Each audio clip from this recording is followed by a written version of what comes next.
তেলিয়ামুড়া সারদামায়ী বিদ্যাপীঠ English medium স্কুলে নয়া ত্রিতল ভবন নির্মাণের জন্য অর্থ মঞ্জুর করেছে সরকার।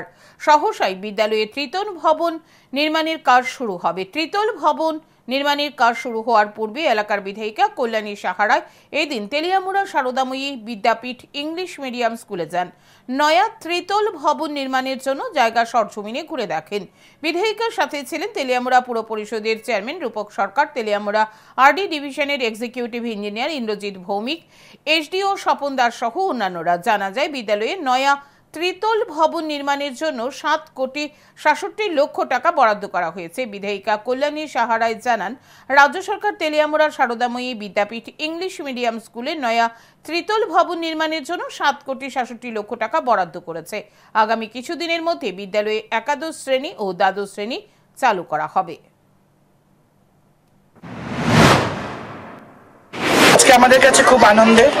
প্রথমেই আমি এই সারদাময়ী স্কুলের জমিটি যিনি দান করেছেন, প্রয়াত সুধীর পাল মহোদয়, যিনি তেলিয়ামুড়ার বিশিষ্ট ব্যবসায়ী ছিলেন, তাকে আমি শ্রদ্ধার সঙ্গে স্মরণ করছি আমরা। কারণ তিনি এই জমিটা তার মায়ের নামে দান করেছেন শুধুমাত্র বালিকা বিদ্যালয় করার জন্য। ওই সময়ে তিনি এই চিন্তাধারা করেছিলেন স্ত্রী শিক্ষা প্রসারে।